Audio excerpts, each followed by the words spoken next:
क्या आप विश्वास कर सकते हैं, मुंबई के एक शक्तिशाली अरबपति ने सिर्फ 2 हफ्तों में 20 से ज्यादा आयाओं को काम से निकाल दिया। कोई भी 3 दिन से ज्यादा नहीं टिक सकी। लोग उसे एक बेरहम निकालने वाली मशीन कहते थे और उसके जुड़वा बच्चों को आयाओं की दुनिया का दुस्वप्न माना जाता था।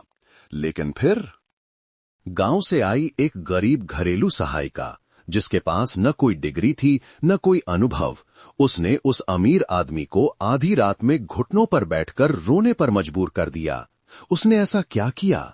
उस अरबपति की ठंडी आंखों और उस सहायिका की सौम्य मुस्कान के पीछे कौन सा राज छिपा था? आइए इस भावनात्मक कहानी के अंत तक साथ बने रहें। गुलमोहर विला शिमला शहर की एक शांत हवादार पहाड़ी पर बसा हुआ था। ये कभी आरव सिंह का खुशहाल घर हुआ करता था, जो एक अरबों की कीमत वाली टेक स्टार्टअप के सीईओ थे। लेकिन अब उसकी पत्नी अंजलि की अचानक मौत के बाद ये जगह सिर्फ एक ठंडा खोल रह गई थी, जिसमें हवा और लकड़ी की बेजान आवाजें गूंजती थीं। अंजलि की मौत 6 महीने पहले एक सड़क दुर्घटना में हो गई थी। आरव अंतिम संस्कार में न तो रोया और न ही अपने करीबी दोस्तों से 3 शब्दों के अलावा कुछ कहा। धन्यवाद, मैं ठीक हूं। क्या वो ठीक था? वो सो नहीं सकता था, समय पर खा नहीं सकता था, और सबसे महत्वपूर्ण, वो अपने 2 साल के जुड़वा बेटों आर्यन और अयान को हर रात रोने से नहीं रोक सकता था। उस भयानक रात के बाद से दोनों बच्चे जैसे बदल गए थे। वे चिल्लाते, चीजें तोड़ते और अपनी मां के अलावा किसी को भी छूने से मना कर देते थे। आरव में अपने बच्चों को गले लगाने की हिम्मत नहीं थी। वो हर रात उनके कमरे के दरवाजे के बाहर खड़ा होकर उनके रोने की आवाज सुनता। उसके हाथ कस जाते और दिल जैसे खोखला हो जाता। 1 महीने से भी कम समय में उसने 20 से ज्यादा आयाओं को बदल दिया था। कुछ 3 दिन बाद काम छोड़ गईं, कुछ एक रात के बाद। कुछ ने तो सीधे कह दिया, मैंने ऐसे बच्चे कभी नहीं देखे सर, मुझे डर लगता है। अंत में पुरानी हाउसकीपर शांति देवी की सलाह पर उसने एक नई घरेलू सहायिका रखने का फैसला किया। बच्चों की देखभाल के लिए नहीं, बल्कि सिर्फ सफाई और कपड़े धोने के लिए। बस इतना ही। बच्चों के पास नहीं जाना और दूसरी मंजिल के बेडरूम में अपनी मर्जी से नहीं जाना। मीरा एक हल्की बारिश वाली सुबह में आई। वो विला के गेट के सामने अपने पुराने फीके पड़ चुके सूटकेस के साथ खड़ी थी। उसकी आंखें बड़ी थीं, बाल कसकर बंधे थे और चेहरे पर कोई मेकअप नहीं था। उसका बायोडाटा लगभग खाली था।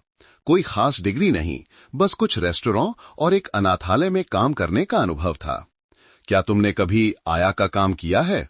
आरव ने लैपटॉप से नजरें हटाए बिना पूछा। नहीं, लेकिन मैं एक अनाथालय में पली बढ़ी हूं, मीरा ने धीरे से जवाब दिया। उसकी आंखें शांत झील की तरह थीं। यहां क्यों आवेदन किया? मुझे एक शांत जगह और झाड़ू की आवाज वाली नौकरी चाहिए। आरव ने आश्चर्य से सिर उठाया। झाड़ू की आवाज? मीरा धीरे से मुस्कुराई। मुझे अनाथालय में घर की सफाई की आवाज के साथ सोने की आदत है। कुछ आंटियां रात में गलियारे साफ करती थीं।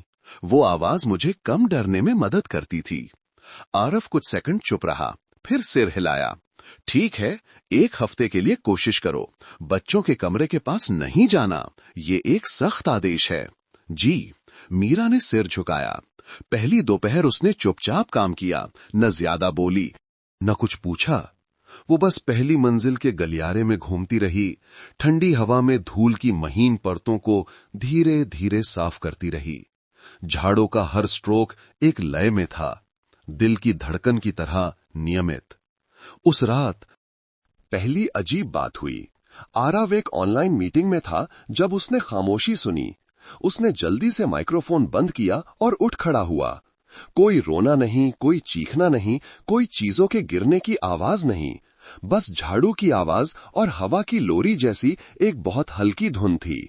वो दूसरी मंजिल पर गया, दीवार के पीछे छिप गया। गलियारे के कैमरे में मीरा गलियारे के अंत में घुमावदार सीढ़ियों के पास बैठी दिख रही थी। उसकी पीठ बच्चों के कमरे की ओर थी। वो हल्के से झाड़ू लगा रही थी। झाड़ू की लय नियमित थी। हर 3 बार झाड़ू लगाने के बाद वो लकड़ी के किनारे पर हल्के से थपथपाती थी। न कोई शब्द, न कैमरे की ओर कोई नजर, लेकिन वो उस क्रिया को एक आदत की तरह दोहरा रही थी। आरव ने बच्चों के बेडरूम के कैमरे में देखा, आर्यन और अयान हफ्तों में पहली बार बिस्तर पर शांत लेटे थे। उनकी आंखें खुली थीं, ध्यान से सुन रहे थे, सो नहीं रहे थे, लेकिन रो भी नहीं रहे थे। उसने कुछ नहीं कहा। 21-16 अगली सुबह उसने शांति देवी से कहा, मीरा को 9 बजे के बाद दूसरी मंजिल से दूर रहने के लिए कहो। मैं नहीं चाहता कि बच्चे और परेशान हों। शांति देवी ने सिर हिलाया। उसे भी उस लड़की पर भरोसा नहीं था। बहुत शांत, बहुत अजीब। अगली रात झाड़ू की आवाज नहीं थी और जैसे कोई संगीत बीच में कट गया हो। दोनों बच्चे फिर से रोने लगे, इस बार और भी ज्यादा जोर से। आरव सो नहीं सका। वो लगभग 3 बजे तक जागा। उसकी आंखों के नीचे काले घेरे थे। सिर हथौड़े की तरह दुख रहा था, लेकिन उसने किसी को नियम तोड़ने की इजाजत नहीं दी। कोई भी उसके बच्चों की घायल दुनिया में दखल नहीं दे सकता था। उसे बहुत डर था कि कुछ अंजलि की यादों को छू लेगा और उसे तोड़ देगा। तीसरी रात मीरा ऊपर नहीं गई, लेकिन वो पहली मंजिल की सीढ़ियों पर बैठ गई। झाड़ू हाथ में लेकर फिर से वही लय शुरू कर दी। थप थप थप, 1 2 3। शांति देवी ने देखा और सिर हिलाया। तुम ये क्या कर रही हो? मीरा ने जवाब नहीं दिया। उसने झाड़ू लगाना जारी रखा। ऊपर रोना शांत हो गया। आरव अपने ऑफिस में बैठा कैमरा देख रहा था। उसने वो दृश्य देखा। एक छोटी लड़की पीली रोशनी के बीच अकेली बैठी, हाथ में झाड़ू और बार बार थपथपाने की आवाज जैसे खुद को लोरी सुना रही हो। उसे याद आया, जन्म के बाद पहली रात अंजलि भी ऐसे ही दोहरे पालने के सामने बैठी थी। लकड़ी की छड़ पर हाथ थपथपाते हुए बिना शब्दों के गा रही थी। आरव ने पूछा था कि वो संगीत क्यों नहीं बजाती। अंजलि मुस्कुराई थी। मैं चाहती हूं कि बच्चे मां की आवाज याद रखें, मशीन की नहीं। आरव ने 1 साल पहले का पुराना कैमरा फुटेज निकाला। क्लिप में अंजलि बेडरूम का फर्श साफ कर रही थी। कुछ बेमतलब की बातें फुसफुसा रही थी और हर 3 बार झाड़ू लगाने के बाद वो लकड़ी के फर्श पर हल्के से 1 बार थपथपाती थी। बिल्कुल वैसा ही। आरव ने कुर्सी के हैंडल को कसकर पकड़ लिया। वो समझ नहीं पा रहा था कि मीरा को ये कैसे पता चला। ये संयोग था या कुछ ऐसा था जो उसने नहीं देखा था। उसने पुराना ऑडियो रिकॉर्डर चालू किया। हवा की आवाज, कदमों की आहट और अंजलि के तकिए पर थपथपाने की आवाज के बीच एक ऑडियो क्लिप थी। 1 2 3। सो जाओ मेरे प्यारे बच्चों। आरव का पूरा शरीर कांप गया। उस रात वो सोया नहीं। उसने हर पुरानी क्लिप खोली, अंजलि की छोड़ी हर डायरी को खंगाला, लेकिन उसे इस बारे में कुछ नहीं मिला। कोई निर्देश नहीं, कोई रहस्य नहीं, बस एक एहसास और एक लय। वो उठकर नीचे गया। मीरा खिड़की के पास बैठी थी, घुटनों पर सिर रखे हुए। वो उसे देखकर हैरान नहीं हुई। झाड़ू की आवाज असली है? आरव ने पूछा। मेरे लिए तो असली है।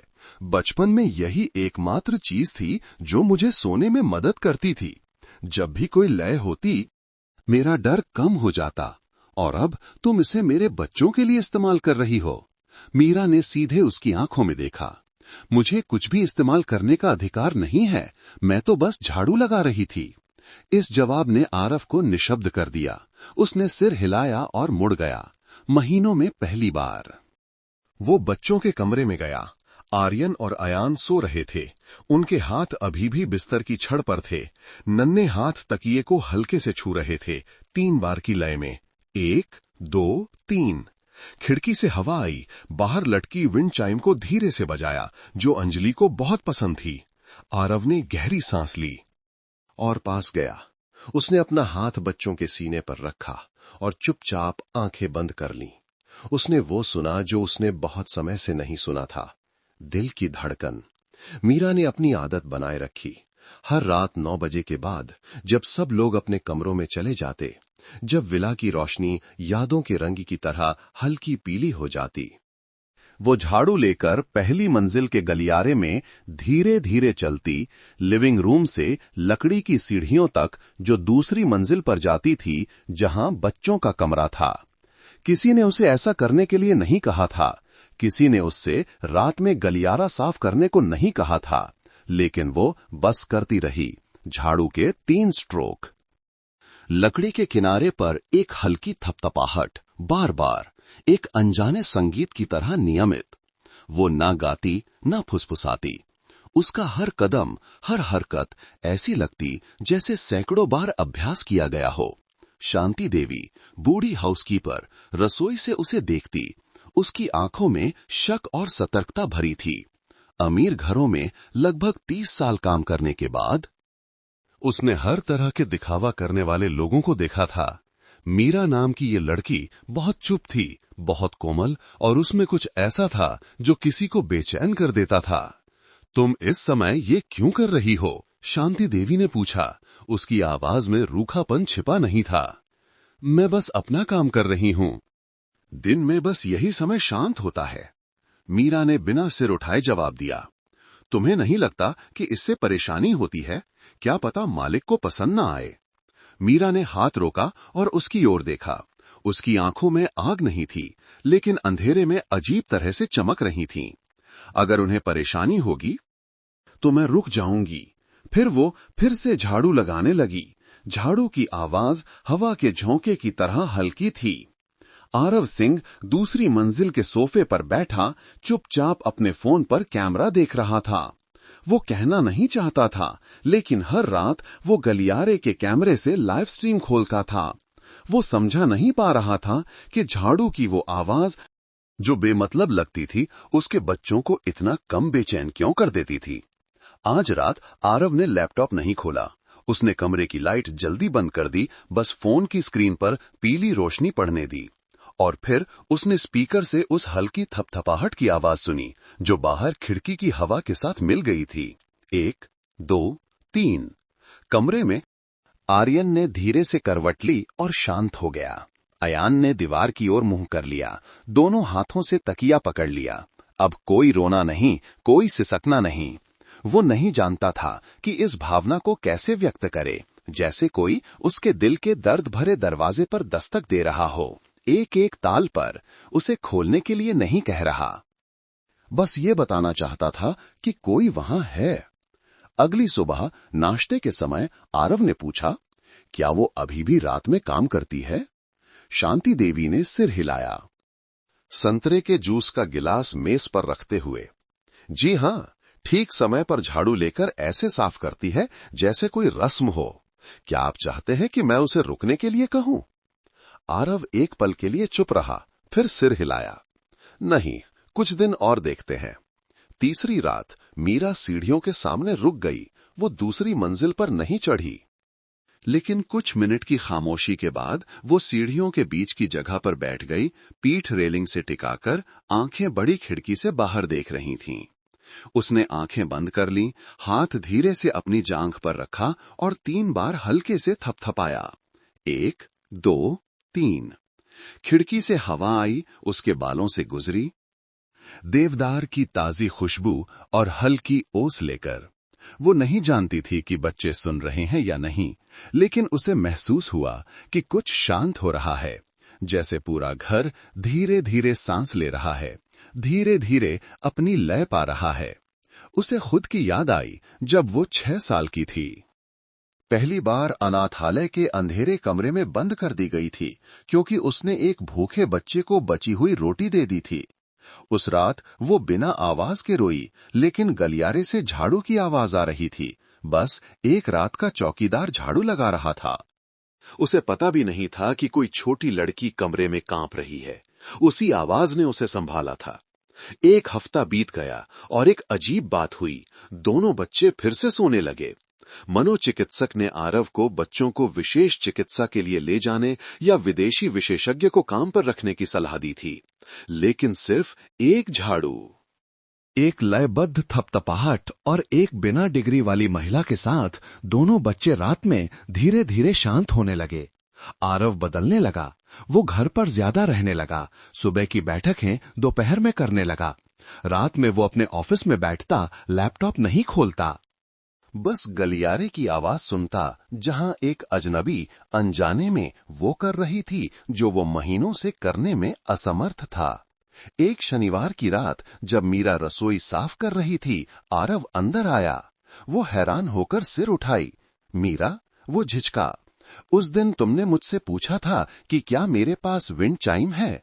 मीरा ने सिर हिलाया। जी, मैं अक्सर खिड़की के पास विंड चाइम रखती हूं। इससे मुझे लगता है कि कोई सुन रहा है। आरव ने नीचे देखा। मेरे पास एक है। मेरी पत्नी अंजलि ने उसे बेडरूम की बालकनी में लटकाया था, लेकिन जब से वो गई मैंने उसे उतार दिया। आपको उसे वापस लटका देना चाहिए, मीरा ने कहा। उसकी आवाज एक अनजाने सलाह की तरह हल्की थी। क्यों? क्योंकि ये जाने वाले की आवाज नहीं है, ये रहने वाले का संकेत है। इस बात ने आरव को चुप करा दिया। महीनों में पहली बार उसे लगा कि उसका गला बिना किसी कारण के भर आया है। उसने जवाब नहीं दिया, बस धीरे से सिर हिलाया और मुड़ गया। उस रात आरव बालकनी पर गया। उसने लकड़ी के बक्से से विंड चाइम निकाली, धूल साफ की और उसे उसी जगह पर वापस लटका दिया जहां अंजलि कभी गर्म चाय का कप पकड़े खड़ी होती थी, कमरे में खेल रहे अपने बच्चों को देखकर धीरे से मुस्कुराती थी। हवा चली, चाइम ने अपनी पहली आवाजें निकाली, नीचे से। मीरा ने चाइम की आवाज सुनी और धीरे से सिर उठाया। वो मुस्कुराई नहीं, लेकिन उसका हाथ पहली बार कुछ देर के लिए रुका, फिर से काम करने से पहले। अगली सुबह आरव ने पिछली रात की रिकॉर्डिंग देखने के लिए कैमरा खोला और उसने एक अंतर देखा। जिस पल चाइम पहली बार बजी, दोनों बच्चे सो रहे थे। अचानक उन्होंने करवट ली और मुस्कुराए, एक अस्पष्ट मुस्कान, लेकिन असली। उसने स्क्रीन को देखा, हाथ स्क्रीन पर ऐसे रखा जैसे उसे पकड़ना चाहता हो। कभी कभी एक बहुत छोटी आवाज भी एक टूटी हुई दुनिया को एक साबुत दुनिया से जोड़ने वाला पुल बन सकती है। उस रात सफाई पूरी करने के बाद मीरा धीरे धीरे सीढ़ियों के पास गई। वो बैठ गई। पहली बार अपनी जेब से लाल धागे का एक छोटा कंगन निकाला और अपनी कलाई पर बांध लिया। कंगन पर 3 छोटे चांदी के मोती थे। हर बार हिलने पर बहुत धीमी आवाज आती थी।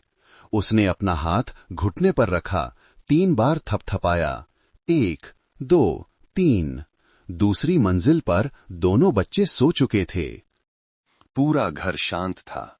बस शिमला की रात की हवा में विंड चाइम की हल्की आवाज आ रही थी। और इस विला में कहीं एक पिता फिर से सुनना सीख रहा था, फिर से पिता बनना सीख रहा था। शिमला की सुबह ठंडी थी। धुंध की चादर एक ग्रे रेशम की तरह गुलमोहर विला के चारों ओर हल्के से लिपटी हुई थी। रसोई में कॉफी मशीन की नियमित आवाज गूंज रही थी, जो बाहर बरामदे में लकड़ी के झूले की चरमराती आवाज के साथ मिल रही थी। सब कुछ एक बनावटी शांति के साथ बीत रहा था, क्योंकि दूसरी मंजिल के लकड़ी के दरवाजे के पीछे एक तूफान चुपचाप टूटने की तैयारी कर रहा था। आरव सिंह अपने ऑफिस की खिड़की के सहारे खड़ा था, हमेशा की तरह गलियारे के कैमरे पर नजरें गड़ाए हुए। लेकिन आज सुबह उसके चेहरे पर पिछले दिनों जैसी शांति नहीं थी। उसका चेहरा ठंडा हो गया, होंठ कस गए, हाथ में कॉफी का कप कसकर पकड़ा हुआ था। स्क्रीन पर पिछली रात की तस्वीर साफ थी। घरेलू सहायिका मीरा दूसरी मंजिल पर चढ़ी थी। वो बच्चों के कमरे में नहीं गई, बस हर रात की तरह सीढ़ियों के बीच की जगह पर बैठी थी, हाथ में झाड़ू और लयबद्ध थपथपाहट। लेकिन ये विवरण कि उसने सीढ़ियों का आखिरी कदम पार किया था, वो सीमा थी जिसे आरव ने शुरू में ही तय कर दिया था।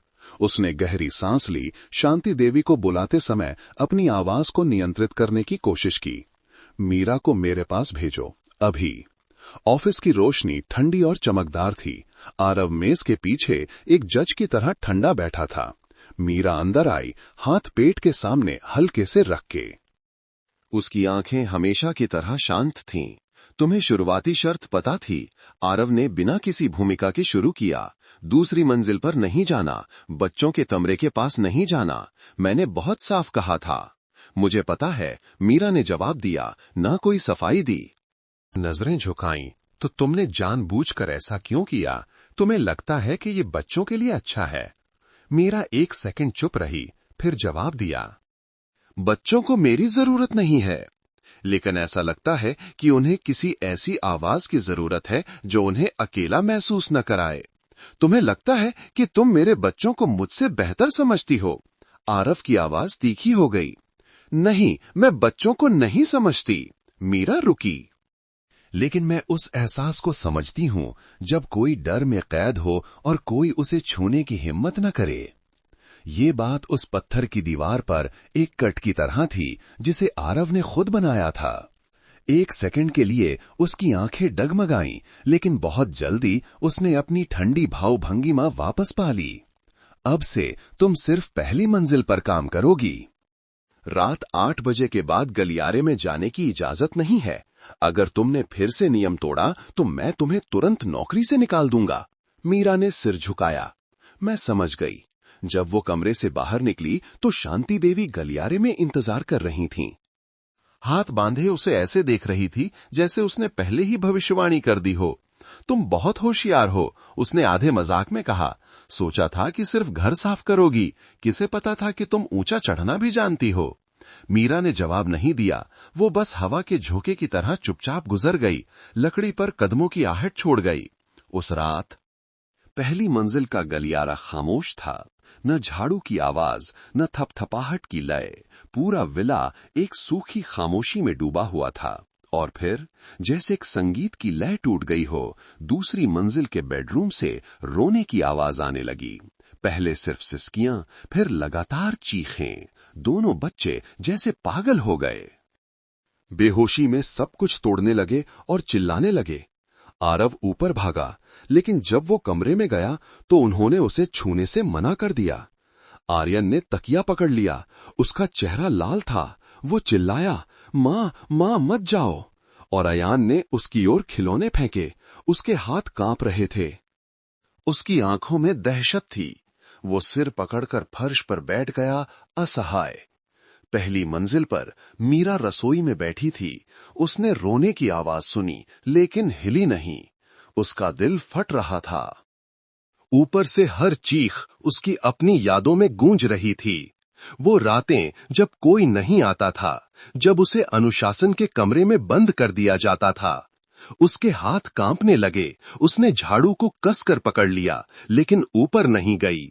उसने प्रतिबंध का सम्मान किया, भले ही ये इस घर के चारों लोगों को धीरे धीरे चुपचाप मार रहा था। 2 दिन बीत गए, कोई नहीं हंसा, कोई रात चैन से नहीं सोई। आरव ने सारी बैठकें छोड़ दी। उसका चेहरा पीला पड़ गया, आंखें धुंधली, बाल ऐसे उलझे जैसे कभी कंघी ना की हो। वो हर चीज पर धैर्य खोने लगा। फोन पर कर्मचारियों पर चिल्लाता, शांति देवी पर भी गुस्सा करता जब वो सिर्फ बच्चों के लिए और दूध खरीदने की बात करती। आपको बच्चों के लिए फिर से मनोचिकित्सक को बुलाना चाहिए, शांति देवी ने झिझकते हुए सलाह दी। जरूरत नहीं है, आरव ने संक्षिप्त जवाब दिया। तो क्या आप उन्हें तब तक रोने देंगे जब तक उनकी आवाज न बैठ जाए? आरव ने जवाब नहीं दिया। वो बस उठकर बालकनी में चला गया। दूर धुंधले देवदार के जंगल को देख रहा था। जीवन में पहली बार उसने खुद को पूरी तरह से खाली महसूस किया। तीसरी रात भारी बारिश हुई। हवा छत की टाइलों से टकराकर एक सीटी की आवाज पैदा कर रही थी। विला गीली ठंडी रात के बीच सिकुड़ गया था। मीरा नीचे बैठी दीवार घड़ी को घूर रही थी। 8:59। वो उठी और झाड़ू उठाई। वो सीढ़ियों के पास गई, सीमा पार नहीं की, बस आखिरी सीढ़ी पर बैठ गई। पीठ रेलिंग से टिकाकर, हाथ में झाड़ू लेकर पत्थर के फर्श पर हल्के से थपथपाया। 1, 2, 3। थपथपाहट की आवाज बारिश के शोर में खो गई, लेकिन वो लय को बिना बदले दोहराती रही। ऊपर रोना रुक गया। आर्यन अब चिल्ला नहीं रहा था, अयान भी तोड़फोड़ नहीं कर रहा था। वे बोले नहीं, लेकिन उनकी आंखें खुली थीं और छत को खामोशी से देख रही थीं। आरव कमरे के दरवाजे के पीछे खड़ा था, अंदर नहीं गया। उसने उस लय को सुना। वो जानता था कि वो वहां है। ठीक उसी जगह जहां उसे जाने से मना किया गया था। लेकिन उसने उसे नहीं रोका। वो अपनी पीठ मोड़कर अपने कमरे में गया, अलमारी से एक पुराना टेप रिकॉर्डर निकाला, उसे मेज पर रखा। उसने रिकॉर्डिंग मोड चालू किया और मन ही मन सोचा, अगर यही एकमात्र चीज है जो बच्चों को ये महसूस कराती है कि उनकी मां अभी भी कहीं आसपास है, तो इसे चलने दो। अगली सुबह शांति देवी ने देखा कि झाड़ू सीढ़ियों के पास दीवार पर उल्टी रखी हुई है। वो मीरा को डांटने ही वाली थी, लेकिन रुक गई जब उसने आरव को लिविंग रूम में बैठे देखा, आंखें बंद, हाथ में टेप रिकॉर्डर। युवा मालिक अब कम से कम 10 साल बूढ़ा लग रहा था, लेकिन उसके होठों पर एक बहुत हल्की मुस्कान थी। अंजलि की मौत के बाद पहली मुस्कान। उसे अपना काम करने दो, आरव ने कहा, आंखें खोले बिना, और ये मत पूछो क्यों। शांति देवी ने हाथ कस लिए, कुछ कहना चाहती थी, लेकिन फिर चुप हो गई। उस रात मीरा ने लय नहीं थपथपाई। उसने बिना शब्दों की एक धुन गाई, बस नाक से निकली एक शांत लोरी जैसी आवाज हवा में गूंजती हुई। उसकी आवाज अच्छी नहीं थी, लेकिन भावनाओं से भरी थी। हर सुर, हर सांस इस घर की सबसे कोमल यादों को छू रही थी। बेडरूम के कैमरे से आरव ने देखा कि दोनों बच्चे चुपचाप लेटे हैं, आंखें बड़ी करके दरवाजे की ओर देख रहे हैं। और फिर अयान ने फुसफुसाया, मां, मां वापस आ गई। आरव ने सिर मेज पर रख दिया। अंतिम संस्कार के बाद पहली बार उसके आंसू बह निकले। दर्द के कारण नहीं, बल्कि इसलिए कि अंत में सभी टूटन के बीच उसने एक छोटी सी आवाज सुनी थी। लेकिन वो उम्मीद की पहली सांस थी। शिमला की सुबह में एक नम और ठंडी धुंध की परत छाई हुई थी। देवदार के पेड़ों के पीछे पक्षियों की हल्की चहचहाहट, गुलमोहर विला की खिड़की से सूरज की पहली किरणें एक धुंधली रोशनी डाल रही थीं। घर अभी भी शांत था। बस रसोई में मेज पर कप के टकराने की हल्की आवाज सुनाई दे रही थी। आरव सिंह वहां बैठा था। उसकी आंखों के नीचे काले घेरे थे, हाथ में ठंडी हो चुकी कॉफी का कप था। पिछली रात पहली रात थी जब उसने अपने बच्चे को नींद में हंसते हुए सुना था। बस कुछ सेकंड के लिए बारिश की खामोशी के बीच आर्यन धीरे से हंसा, एक बचकानी हंसी जो घंटी की तरह गूंज उठी। आरव को नहीं पता था कि ये क्यों था। ये एक सपना था या उस महिला की अस्पष्ट आवाज जिसे वो सबसे ज्यादा प्यार करता था, जो इस घर में पीछे रह गई थी। उसने किसी को नहीं बताया। हिम्मत नहीं हुई। ये एहसास इतना नाजुक था कि इसका जिक्र करने मात्र से ये गायब हो जाएगा। मीरा हमेशा की तरह काम कर रही थी। वो ज्यादा नहीं बोलती थी, बस चुपचाप मेज साफ करती, सामान व्यवस्थित करती। कभी कभी लकड़ी के फर्श पर सूरज की रोशनी की लकीर को देखने के लिए रुक जाती, जैसे कुछ सुन रही हो। उसकी आंखों में सामान्य घरेलू सहायिकाओं से ज्यादा गहराई थी। आरव ने यह महसूस किया, लेकिन पूछने की हिम्मत नहीं हुई। दोपहर में जब सब लोग ऊपर चले गए, मीरा ने विला के पुस्तकालय को साफ करने का फैसला किया। वो कमरा अंजलि की मौत के बाद से बंद था। कोई अंदर नहीं गया था। लकड़ी का दरवाजा चरमराते हुए खुला। हर किताब की शेल्फ पर धूल जमी थी। मेज पर अभी भी सूखी चाय का कप और एक भूरे रंग की नोटबुक थी जिसका रंग फीका पड़ गया था। पुरानी कागज और देवदार की लकड़ी की मिलीजुली गंध ने कमरे को समय में जमा दिया था। उसने दस्ताने पहने और हर शेल्फ को पोंछना शुरू कर दिया।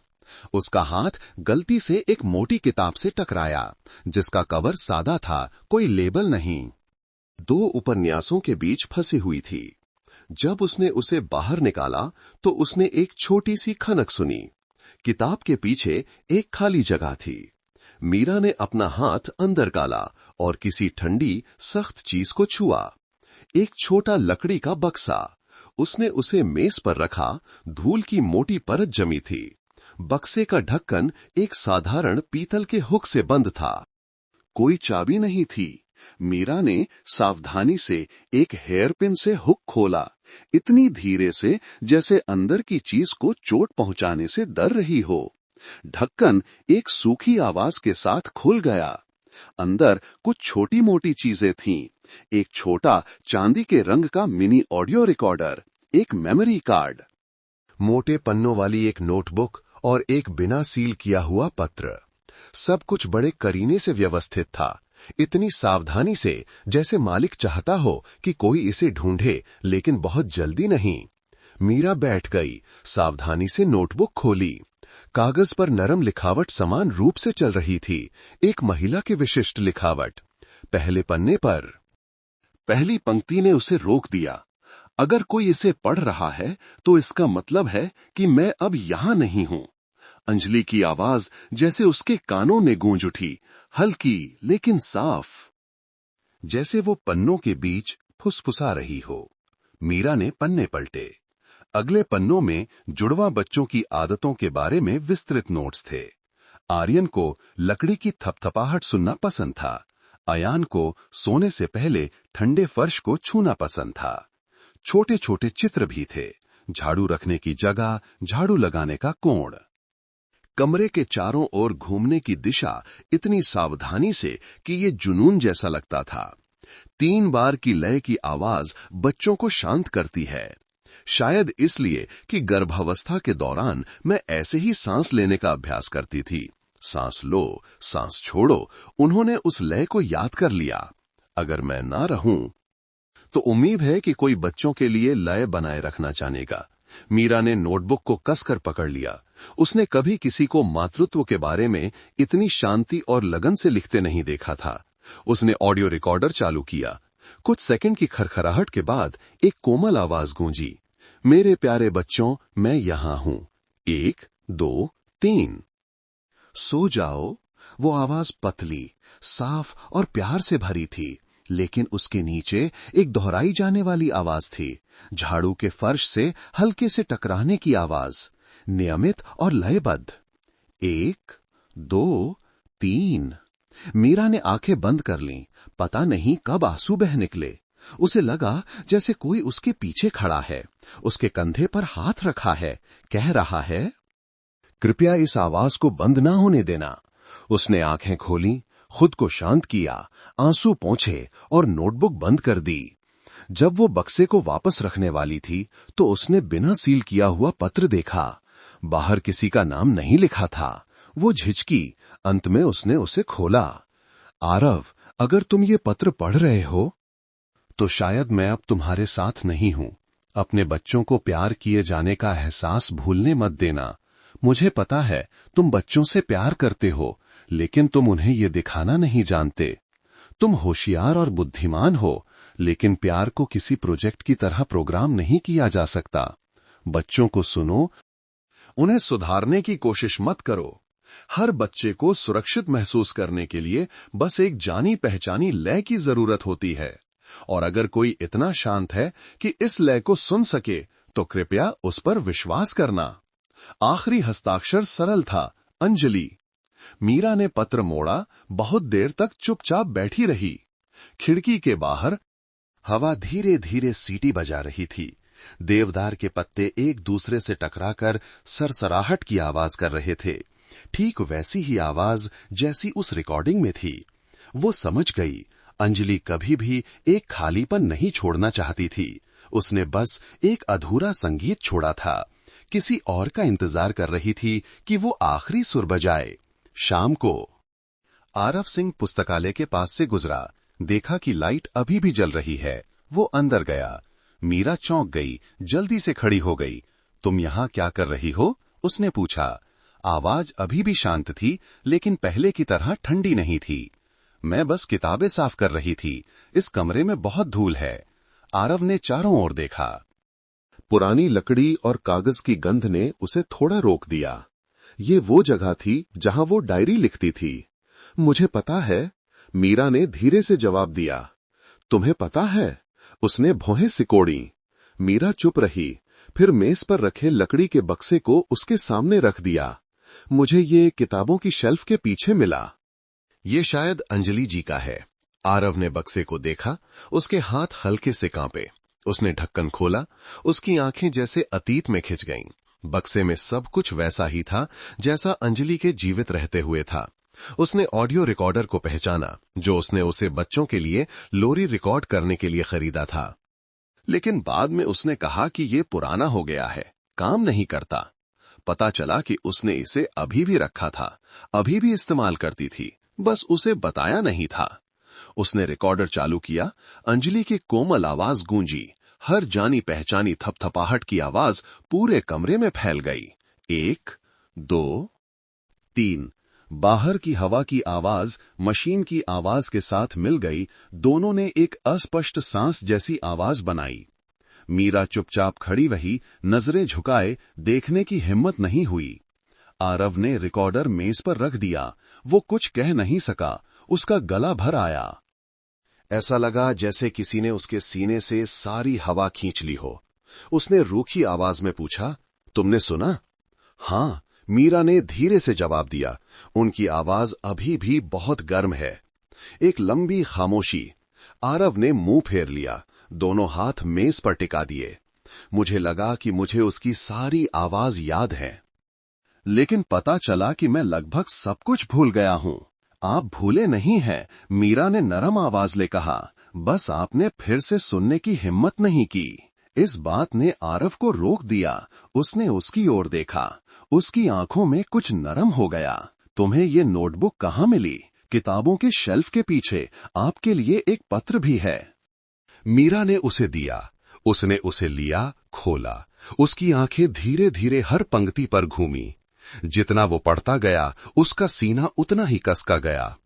आखिरी हिस्से तक पहुंचते पहुंचते उसके हाथ कांपने लगे, आंसू बह निकले। उसने पत्र मोड़ा, कुर्सी पर बैठ गया। उसकी आवाज रूखी थी। वो हमेशा जानती थी कि मैं कहां गलत हूं।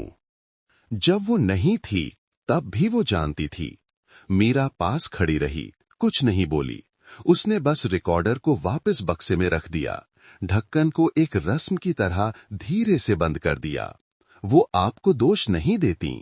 आरव ने सिर उठाया। तुम्हें कैसे पता? क्योंकि उन 3 थपथपाटों की हर लय में मुझे कोई गुस्सा नहीं, सिर्फ प्यार सुनाई दिया। दोनों की नजरें मिली।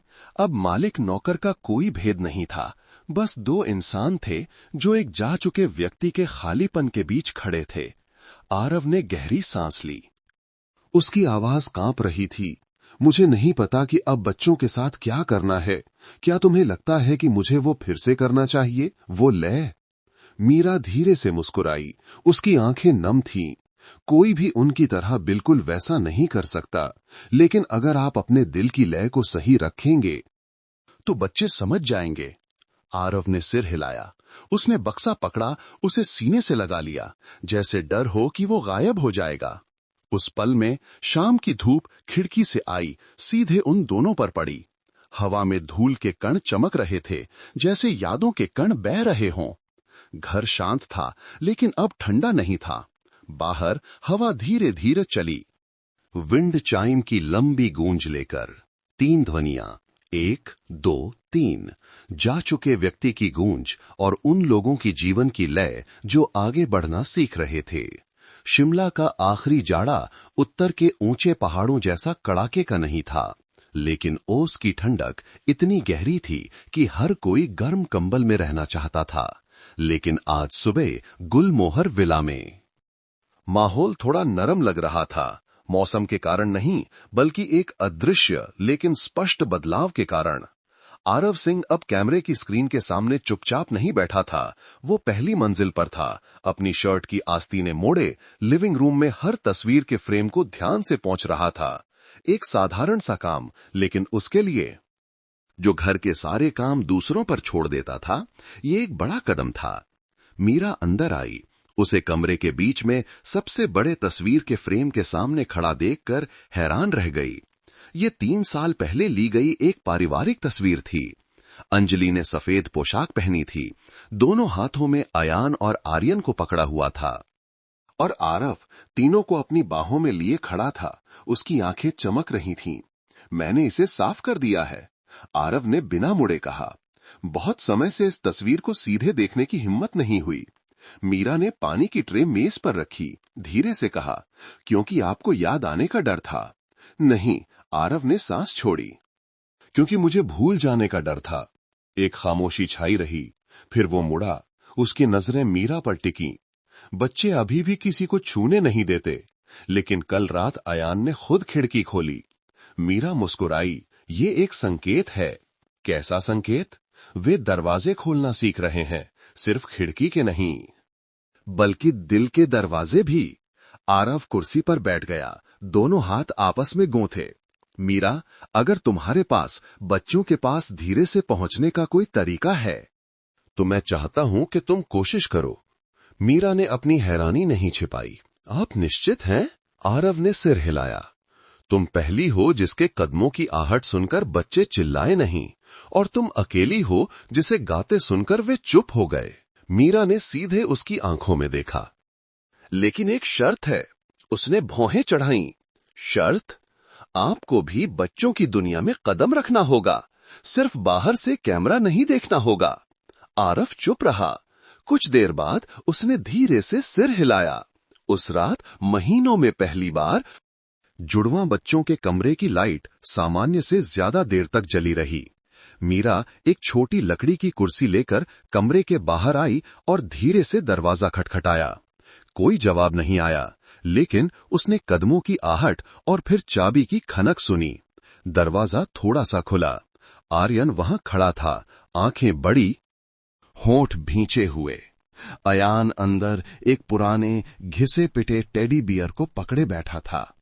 मीरा अंदर नहीं गई, वो बस दहलीज पर बैठ गई, दरवाजे की दरार से बच्चों को देख रही थी। मेरा नाम मीरा है, मैं मां नहीं हूं, न ही मां की जगह ले सकती हूं, लेकिन अगर तुम चाहो तो मैं कहानियां सुना सकती हूं। आर्यन ने पलकें झपकाईं। क्या तुम कहानियां सुनाना जानती हो? मीरा ने सिर हिलाया। मैं उन छोटे बच्चों की कहानी जानती हूं जो एक ऐसे घर में रहते थे जहां हंसी नहीं थी, जब तक कि एक दिन एक अजीब थपथपाहट की आवाज नहीं आई। अयान ने सिर झुकाया। थपथपाहट की आवाज वैसी ही है जैसी तुम हर रात करती हो। मीरा मुस्कुराई। हां, ये 3 बार की लय है। 1, 2, 3। आर्यन ने दरवाजा थोड़ा और खोला। सुनाओ। उसने धीमी गर्म आवाज में कहानी सुनाना शुरू किया। देवदार के जंगल में एक विला की कहानी, जिसमें 2 लड़के थे जिन्होंने अपनी मां को खो दिया था, और एक थपथपाहट की लय ने उन्हें अंधेरे से बाहर निकाला था। कोई जादू नहीं, कोई परी नहीं, बस सामान्य लोग थे जो फिर से प्यार करना सीख रहे थे। जब कहानी खत्म हुई तो वो खड़ी हो गई। शुभ रात्रि। आर्यन ने पीछे से आवाज लगाई। कल फिर सुनाओगी? मीरा ने सिर हिलाया। अगर तुम पापा को भी साथ में सुनने दोगे। अयान ने गोल आंखें की। पापा? पापा को कहानियां सुनाना नहीं आता। पापा को सुनाने की जरूरत नहीं है, बस सुनने की जरूरत है। अगले दिन ठीक 8 बजे आरव जुड़वा बच्चों के कमरे के दरवाजे के सामने खड़ा था, हाथ में एक परियों की कहानी की किताब। दरवाजा खुला। अयान और आर्यन बिस्तर पर पहले से ही बैठे थे। मीरा पास में बैठी थी। उसने उसे अंदर आने का इशारा किया। वो झिझका, फिर छोटी कुर्सी पर बैठ गया। उसका दिल उतनी ही तेजी से धड़क रहा था जितना पहली बार कॉलेज की परीक्षा देते समय। उसने किताब खोली। उसकी आवाज थोड़ी कांप रही थी। एक समय की बात है, एक पहाड़ी थी। आर्यन ने बात काटी। पापा, धीरे पढ़ो, अभी तक समझ नहीं आया कि कौन सी पहाड़ी है। आरव हंस पड़ा। पहली बार उसे अनाड़ी होने की इजाजत मिली। उसने फिर से पढ़ा, इस बार धीरे, ज्यादा जोर देकर। अयान ने मीरा से फुसफुसाया। पापा आपकी तरह अच्छा नहीं पढ़ते। मीरा मुस्कुराई। लेकिन तुम्हारे पापा कोशिश कर रहे हैं। कहानी आर्यन की छोटी छोटी तालियों के साथ खत्म हुई। पापा, कल फिर पढ़ना। आरव ने सिर हिलाया। उसकी आवाज भर आ गई। हां, कल और आने वाले हर दिन। 1 हफ्ते बाद गुलमोहर विला में जैसे वसंत लौट आया था। पहली मंजिल अब खाली नहीं थी, दूसरी मंजिल अब बंद नहीं थी। अयान और आर्यन आंगन में दौड़ रहे थे, हाथ में पतंग लिए हंस रहे थे। शांति देवी रसोई में खड़ी बाहर देख रही थीं। सर हिला रही थी लेकिन मुस्कुरा रही थी। आखिरकार इस घर में फिर से बच्चों की आवाज गूंज रही है। दोपहर में आरव खुद रसोई में मीरा के लिए चाय बनाने गया। उसने कप नीचे रखा और उसे गंभीरता से देखा। मैं तुम्हें धन्यवाद देना चाहता हूं। मीरा ने हाथ हिलाया। इसकी कोई जरूरत नहीं। मैंने बस छोटी छोटी चीजें की। छोटी छोटी चीजें कभी कभी किसी की पूरी जिंदगी बदल देती हैं। वो एक पल रुका, फिर बोला, मुझे लगता है कि अब मुझे अंजलि का कमरा साफ कर देना चाहिए। मीरा रुक गई। आप निश्चित हैं? आरव ने सिर हिलाया। मैं नहीं चाहता कि बच्चे हमेशा अंधेरे में रहें। और मैं भी हमेशा एक साया बनकर नहीं रहना चाहता। उस शाम आरव ने अंजलि का कमरा खोला। अंदर से लैवेंडर की हल्की खुशबू आ रही थी, जो अंजलि को सबसे ज्यादा पसंद थी। वो रोया नहीं, बस ड्रेसिंग टेबल के पास गया, पुरानी लकड़ी की कंघी उठाई और धूल साफ की। मीरा पीछे खड़ी रही, कुछ नहीं बोली। आरव मुड़ा।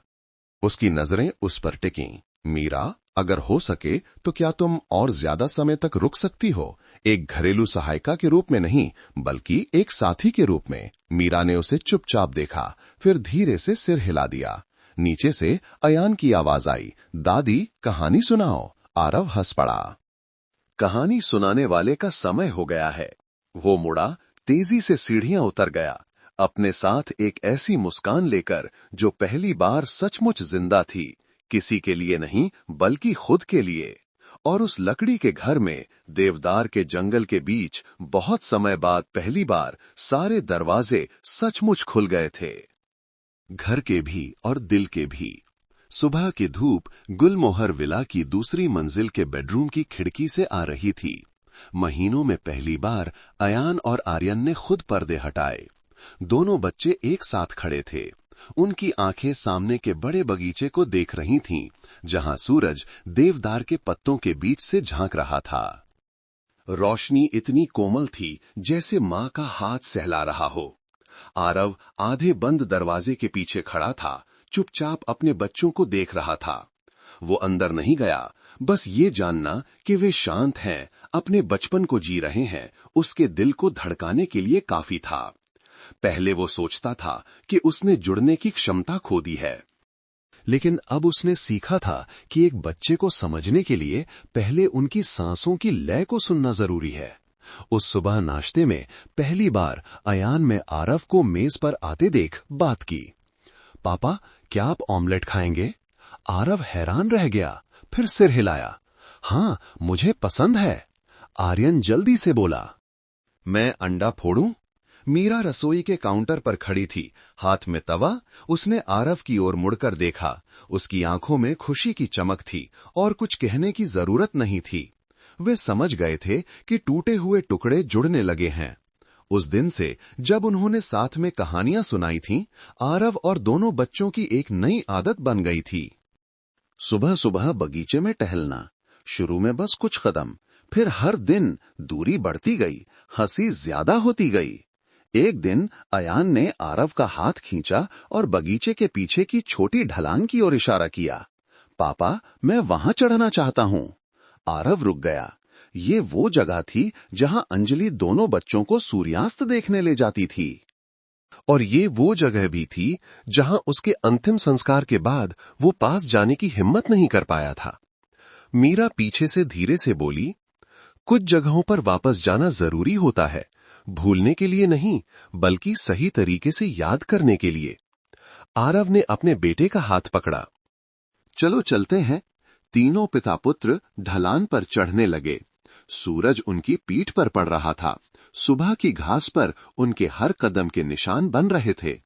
चोटी पर पहुंचकर अयान चिल्लाया, पापा देखो, पूरा शिमला हमारे पैरों के नीचे है। आर्यन ने हवा में हाथ फैलाए जैसे उड़ रहा हो। आरव ने नीचे देखा। उसने विला की छत की टाइलें देखीं। जंगल में जाने वाली घुमावदार सड़क देखी। सब कुछ परिचित था, लेकिन अब बिल्कुल नया लग रहा था। वो रोया नहीं, बस उसकी आंखें थोड़ी नम हो गईं और उसका दिल पहले से कहीं ज्यादा हल्का हो गया। कुछ दिनों बाद मीरा को एक अनजान फोन आया। फोन उठाने के बाद वो बहुत देर तक सोच में डूबी रही। उस दोपहर उसने आरव से कुछ दिनों के लिए गांव जाने की इजाजत मांगी। आरव ने कारण नहीं पूछा, बस सिर हिलाया। ध्यान से जाना, जब तुम वापस आओगी तो बच्चे तुम्हें बहुत याद करेंगे। मीरा ने उसे देखा, झिझकी। क्या आप मानते हैं कि कुछ लोग दूसरों को ठीक करने के लिए ही पैदा होते हैं? आरव धीरे से मुस्कुराया। मैं मानता हूं, क्योंकि मैं ऐसे ही एक व्यक्ति से मिल रहा हूं। वो मुस्कुराई, सिर झुकाकर नमस्ते किया और चली गई, अपने साथ एक छोटा बैकपैक और एक गर्मजोशी भरी नजर लेकर। उस रात घर में फिर से परिचित कदमों की आहट नहीं थी। अयान दुखी था। दीदी हमेशा के लिए चली गई क्या? पापा, आरव ने अपने बेटे के सिर पर हाथ फेरा। नहीं, वो बस अपने घर गई हैं, लेकिन अगर तुम चाहो तो हम फोन कर सकते हैं। आर्यन धीरे से बोला। पापा, क्या आप वीडियो कॉल करना जानते हैं? आरव हंस पड़ा। मैंने सीख लिया है, कुछ ही दिन हुए हैं। दोनों बच्चे भी हंस पड़े, मीरा के ना होने पर भी। आरव ने हर रात कहानी सुनाने की आदत बनाए रखी। उसने रचनात्मक होना सीखा, अटक अटक कर सुनाता, कभी कभी विषय से भटक जाता, लेकिन पूरी ईमानदारी से। और बच्चे अभी भी ध्यान से सुनते। कभी कभी वे उसकी गलतियां भी सुधारते। घर को अब सही की जरूरत नहीं थी, बस सच्चे की जरूरत थी। 3 दिन बाद मीरा वापस आ गई। गेट पर पहुंचते ही उसने देखा कि अयान और आर्यन दौड़कर बाहर आ रहे हैं। हर एक के हाथ में एक ड्राइंग थी। अयान ने पहले दी। मैंने मीरा दीदी को कहानी सुनाते हुए बनाया है। आर्यन ने पीछे से दी। और ये मीरा दीदी पापा के साथ खड़ी हैं, बहुत पास खड़ी हैं। मीरा शर्मा कर मुड़ गई, लेकिन उसकी नजर आरव पर पड़ी, जो बरामदे के नीचे खड़ा था, हाथ बांधे एक रहस्यमयी मुस्कान के साथ। वो घर में आई, बैकपैक नीचे रखा, राहत की सांस ली। मेरे पास सबके लिए कुछ है। उसने एक छोटा बक्सा निकाला, जिसमें 4 रंगीन धागों से बुने हुए कंगन थे, हर एक पर अलग डिजाइन। मैंने अपनी नानी से बनवाया है। एक अयान के लिए, एक आर्यन के लिए, एक पापा के लिए और एक मेरे लिए। आरव ने कंगन लिया, लाल धागे पर उंगलियां फेरी। बहुत मतलब है। मीरा ने बच्चों को देखा। इसे इच्छा का कंगन कहते हैं। अगर हर कोई इसे पहनकर सूर्यास्त के समय एक इच्छा मांगे तो वो सच हो सकती है। आर्यन ने आंखें गोल कीं। तो हम कोशिश करें। उस शाम पूरा परिवार फिर से ढलान पर गया।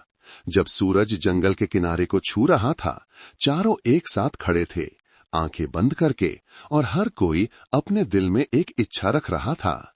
समय बीतता गया। आरव धीरे धीरे अपने काम पर लौट आया, लेकिन पहले से अलग। वो ज्यादातर दूर से काम करता, ज्यादा अधिकार सौंपता और परिवार के लिए समय निकालता। अयान और आर्यन ने घर के पास एक प्राथमिक विद्यालय में जाना शुरू कर दिया। पहले दिन दोनों ने पापा का हाथ कसकर पकड़ा हुआ था। मीरा साथ में स्कूल के गेट पर खड़ी थी। आरव ने झुककर पूछा, तुम दोनों तैयार हो? आर्यन ने जोर से सिर हिलाया। अयान ने फुसफुसाया, पापा समय पर लेने आना। मीरा ने धीरे से कहा, और आज रात की कहानी सुनाना मत भूलना। तीनों हंस पड़े। लोगों की भीड़ में वे एक सामान्य परिवार से अलग नहीं लग रहे थे, लेकिन सिर्फ वे ही जानते थे कि वे आज के दिन तक पहुंचने के लिए क्या क्या पार कर चुके हैं। एक बारिश की रात जब पूरा परिवार फिल्म देख रहा था, आरव मीरा की ओर मुड़ा। उसकी आवाज गर्म थी। मीरा, अगर एक दिन तुम घरेलू सहायिका नहीं बल्कि इस परिवार की सदस्य बन जाओ तो क्या तुम मानोगी? मीरा चौंक गई। अयान और आर्यन ने एक दूसरे को देखा, फिर पापा को। दोनों एक साथ चिल्लाए, मीरा दीदी हमारी मां बनेंगी। मीरा हंस पड़ी। आंसू बह निकले। मैंने कभी नहीं सोचा था कि मुझसे ऐसा पूछा जाएगा। आरव ने उसका हाथ पकड़ा। उसकी आंखें गंभीर थीं। मुझे लगता है कि अंजलि भी चाहती होगी कि बच्चों के पास एक ऐसी मां हो जो उन्हें तुम्हारी तरह प्यार करे। खामोशी में बरामदे के बाहर बारिश की बूंदों की आवाज एक संगीत की तरह बज रही थी। मीरा ने धीरे धीरे सिर हिलाया। अयान और आर्यन ने उसे गले लगा लिया, और आरव बस तीनों को देखता रहा। उसे लगा कि उसका दिल पहले कभी इतना शांत नहीं हुआ था। उस दिन हल्की धूप थी।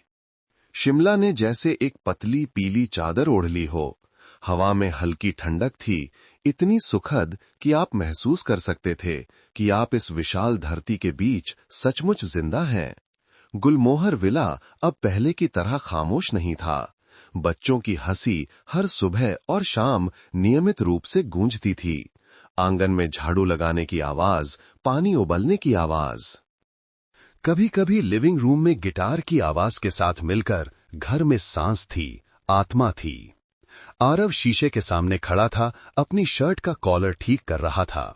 उसका चेहरा अब उन महीनों की तरह खोखला ग्रे नहीं था जब अंजलि की मौत हुई थी। रोशनी में उसकी आंखों में जीवन की चमक थी। उसने एक वेस्टकोट पहना, अपने प्रतिबिंब को देखा और धीरे से मुस्कुराया। आज एक खास फोटोशूट था। ये विचार आर्यन का था जब उसे किंडरगार्टन में परिवार के बारे में एक चित्र बनाने के लिए कहा गया था। मैंने एक तस्वीर बनाई है जिसमें पापा, अयान, मैं और मीरा दीदी हैं, लेकिन टीचर ने कहा कि परिवार की तस्वीरों में असली तस्वीरें होती हैं। हमारे पास कोई नहीं है, पापा। आरव चुप हो गया। सच में अंजलि की मौत के बाद से घर में किसी ने कोई तस्वीर नहीं खिंचवाई थी। सभी तस्वीरें समय की धूल से ढके पुराने फ्रेम थे, जो खूबसूरत यादों से ज्यादा दर्द को दर्शाते थे। तो हम एक नई तस्वीर खींचते हैं? मीरा ने झिझकते हुए लेकिन उम्मीद भरी आंखों से कहा। आरव ने सिर हिलाया। एक नई पारिवारिक तस्वीर। पूरे परिवार ने साधारण सफेद कपड़े पहनने का फैसला किया।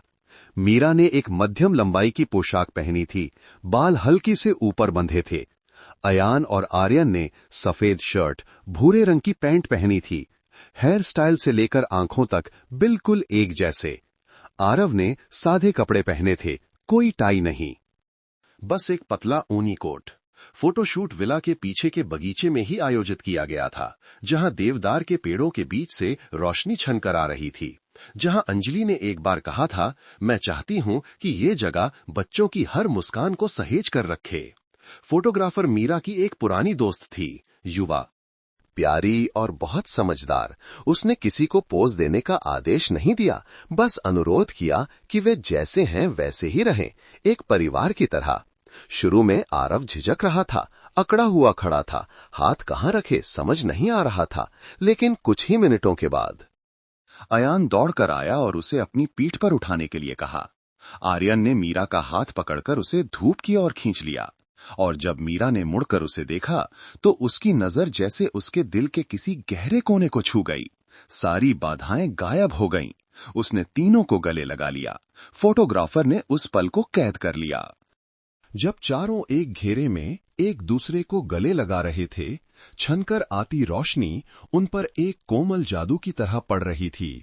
शाम को जब सब लोग कपड़े बदलकर घर लौट आए, अयान ने अचानक आरव को खींचा और फोटोग्राफर द्वारा अभी अभी प्रिंट की गई एक तस्वीर की ओर इशारा किया। पापा, क्या हम सच में एक परिवार की तरह दिखते हैं? आरव बैठ गया, दोनों बच्चों को अपनी बाहों में ले लिया। हम सच में एक परिवार है बेटा। आर्यन ने सिर उठाया। तो क्या मीरा दीदी हमारी मां है पापा? मीरा रसोई में पानी डाल रही थी, रुक गई। आरव ने उसे पूरी निश्चितता भरी आंखों से देखा। अगर तुम दोनों चाहो और अगर मीरा दीदी मान जाएं। मीरा मुड़ी, उसकी आंखें थोड़ी लाल थीं। मैं तुम्हारी मां की जगह नहीं ले सकती, लेकिन मैं तुम्हें हर दिन, हर घंटे मां की तरह प्यार करूंगी। दोनों बच्चे दौड़कर उसे गले लगा लिए। आरव आगे बढ़ा और तीनों को अपनी बाहों में भर लिया। कोई आंसू नहीं थे, बस ये एहसास था कि आखिरकार सब कुछ अपनी जगह पर आ गया है। लेकिन खुशी ज्यादा देर नहीं टिकी। अगली सुबह आरव को कंपनी से एक जरूरी ईमेल मिला। एक लेख इंटरनेट पर वायरल हो रहा था जिसका शीर्षक सनसनीखेज था। प्रसिद्ध टेक सीईओ ने घरेलू सहायिका को अपने जुड़वा बच्चों की नई मां बनाया। लेख के साथ कल के फोटोशूट की एक चोरी छिपे ली गई तस्वीर भी थी। वो पल जब आरव ने मीरा और दोनों बच्चों को गले लगाया था। कैमरा एंगल धुंधला था, लेकिन चेहरे पहचानने के लिए काफी थे। नीचे कुछ टिप्पणियां शुरू हो गईं। पत्नी की मौत को 1 साल भी नहीं हुआ और जगह ले ली। घरेलू सहायिका ऊंचा चढ़ गई। नकली परिवार का पीआर स्टंट। आरव चुप हो गया। उसने फोन को कसकर पकड़ लिया। उसने तुरंत संचार विभाग को फोन किया। मुझे स्रोत का पता लगाना है। 3 घंटे बाद जवाब आया। तस्वीर एक गुमनाम खाते से पोस्ट की गई थी, लेकिन मेटा डेटा से पता चला कि आईपी पता विला से आया था, विशेष रूप से शांति देवी के पुराने फोन से। आरव को विश्वास नहीं हो रहा था। शांति देवी, पुरानी हाउसकीपर जिसने उसे बचपन से पाला था। उसने उसे अपने ऑफिस में बुलाया। शांति देवी अंदर आई, नजरें चुरा रही थी। मैं माफ कर दो बेटा, ये सच है? आरव ने पूछा। उसकी आवाज अजीब तरह से शांत थी। शुरू में मैंने बस एक पत्रकार दोस्त को भेजने का सोचा था। मुझे नहीं लगा कि वे इसे छाप देंगे। क्यों? शांति देवी ने सिर झुकाया। उसकी आवाज भर्रा गई। मुझे डर था कि मीरा अंजलि जी की जगह ले लेगी।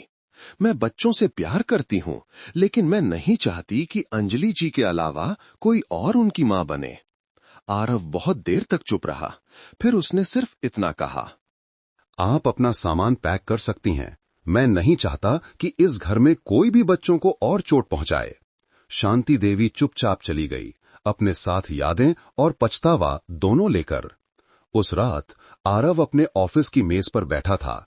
लैपटॉप पर अभी भी वो लेख खुला था। वो जानता था कि जनता अभी भी इस पर चर्चा करेगी, निवेशक दबाव डालेंगे। कंपनी को एक संचार समाधान खोजना होगा। कमरे का दरवाजा धीरे से खुला। मीरा अंदर आई। मुझे पता चल गया है। आरव मुड़ा। मुझे माफ कर दो कि मैंने तुम्हें इस झमेले में खींच लिया। ये आपकी गलती नहीं है। वो पास आई। मुझे पता है कि अगर मैं अभी पीछे हट जाऊं तो सब कुछ शांत हो जाएगा। आरव खड़ा हो गया। तुम पीछे हटना चाहती हो? मीरा ने उसे बहुत देर तक देखा, फिर सिर हिलाया। नहीं, मैं बस ये जानना चाहती हूं कि अगर ये बात और आगे बढ़ी, अगर आपको कंपनी की छवि और असली परिवार के बीच चुनना पड़ा, तो आप क्या चुनेंगे? आरव ने उसका हाथ पकड़ा। मैं चुनूंगा नहीं, मैं दोनों की रक्षा करूंगा, लेकिन अगर किसी एक को कुर्बान करना पड़ा तो वो मैं सहूंगा, तुम नहीं, बच्चे नहीं। मीरा मुस्कुराई। तो हम इसे साथ में सहेंगे। 3 दिन बाद आरव ने कंपनी में एक छोटी प्रेस कॉन्फ्रेंस आयोजित की। उसने टाल मटोल नहीं किया। इसके विपरीत उसने अपनी कहानी सुनाई। एक पति जिसने अपनी पत्नी को खो दिया, एक पिता जो फिर से बच्चों को पालना सीख रहा था, एक आदमी जिसने एक महिला के कारण रोशनी पाई जो हर रात चुपचाप फर्श साफ करती थी। कोई भी पारिवारिक तस्वीर निखुत नहीं होती, लेकिन कुछ परिवार पसंद, प्यार और जनता का सामना करने की हिम्मत से बनते हैं। मैं आप सभी से सहमत होने के लिए नहीं कह रहा। मैं बस उम्मीद करता हूं कि आप समझेंगे। प्यार का कोई निश्चित कार्यक्रम नहीं होता, उसे बस सही व्यक्ति, सही समय की जरूरत होती है। हॉल में सन्नाटा छा गया। प्रेस कॉन्फ्रेंस के बाद सोशल मीडिया पर लहर दौड़ गई, लेकिन इस बार ज्यादातर समर्थन में थे। कुछ एकल माता पिता ने अपनी कहानियां साझा की। हैशटैग शुरू हो गए। हैशटैग परिवार प्यार है, हैशटैग परफेक्ट नहीं लेकिन सच्चा। आरव थका हुआ लेकिन राहत महसूस करते हुए घर लौटा। अयान और आर्यन उसे लेने के लिए दौड़ कर आए। पापा, हमने एक और तस्वीर बनाई है। उसने झुक कर देखा। तस्वीर में 4 लोग थे, हाथ में हाथ डाले, पीछे उगता हुआ सूरज था। शिमला का आखिरी पतझड़ सामान्य से ज्यादा ठंडा हो गया था। देवदार के पत्ते पीले होकर सूखने लगे थे। गुलमोहर विला के चारों ओर के रास्तों पर गिरे हुए थे। इस मौसम में घर अभी भी गर्म था। हर शाम रोशनी जलती थी और बच्चों की हंसी से भरा रहता था। लेकिन दूसरी मंजिल की खिड़की के पीछे मीरा बैठी थी। उसकी आंखें एक छोटे से फोटो फ्रेम पर टिकी थीं, जिसमें आरव, अंजलि और जुड़वा बच्चे थे। ये एकमात्र तस्वीर थी जो पुराने दिनों से बची हुई थी। उसने फ्रेम उठाया और धुंधली धूल पोंछी। तस्वीर में अंजलि मुस्कुरा रही थी, अयान और आर्यन को अपनी बाहों में लिए हुए, और आरव तीनों को कोमलता से देख रहा था। मीरा कभी अंजलि से नहीं मिली थी, लेकिन घर की हर चीज, हर नजर से वो धीरे धीरे समझने लगी थी कि ये महिला कभी उस आदमी की पूरी दुनिया थी और दोनों बच्चों की पहली रोशनी भी थी। कमरे का दरवाजा धीरे से खुला। आरव 2 कप गर्म चाय लेकर अंदर आया। तुम अक्सर उस तस्वीर को देखती हो, उसने धीरे से कहा। मीरा ने सिर हिलाया। क्योंकि मैं याद रखना चाहती हूं कि मैं एक ऐसे रास्ते पर चल रही हूं जहां कोई पहले चल चुका है और इतने खूबसूरत निशान छोड़ गया है। आरव चुप रहा। उसने चाय का कप मेज पर रखा, मीरा के सामने बैठ गया। कल अंजलि की पहली बरसी है। उसका परिवार दिल्ली से आएगा। मीरा रुक गई। मुझे कमरे में ही रहना चाहिए। आरव ने सिर हिलाया। नहीं, तुम परिवार का हिस्सा हो। मीरा उदास होकर मुस्कुराई। वे ऐसा नहीं सोचेंगे। आरव ने सीधे उसकी आंखों में देखा। मैं तुम्हें ये सब अकेले नहीं सहने दूंगा। अगर कोई स्वीकार नहीं करता है तो मैं उसका सामना करूंगा। तुम्हें बस तुम ही रहना है। अंजलि की बरसी के दिन आसमान में धुंध छाई हुई थी। उसका परिवार दिल्ली से जल्दी आ गया। माता पिता, 2 छोटी बहनें और एक चचेरा भाई। माहौल शांत था, लेकिन बहुत भारी नहीं था। सब लोग आरव के प्रति विनम्र और शिष्टाचारपूर्ण थे और मीरा के प्रति पूरी तरह से जांच पड़ताल कर रहे थे। जब मीरा फलों की थाली पूजा की मेज पर रखने लगी तो अंजलि की मां ने एक नजर डाली और मुंह फेर लिया। अंजलि की बहन ने चचेरे भाई से कुछ फुसफुसाया। दोनों ने धीरे धीरे सिर हिलाया। कोई शब्द सीधे नहीं कहा गया, लेकिन नजरें चाकू की तरह तेज थीं। अयान और आर्यन दौड़कर आए और मीरा का हाथ खींचा। दीदी, कहानी सुनाओ। अंजलि की मां ने तुरंत बात काटी। तुम लोग अपनी मां की बरसी के दिन शोर नहीं मचा सकते। दोनों बच्चे सिर झुकाकर पीछे हट गए। मीरा ने जल्दी से थाली नीचे रखी और मुड़ने ही वाली थी कि आरव उसके पास आकर खड़ा हो गया। उसका हाथ धीरे से उसके हाथ को छू गया।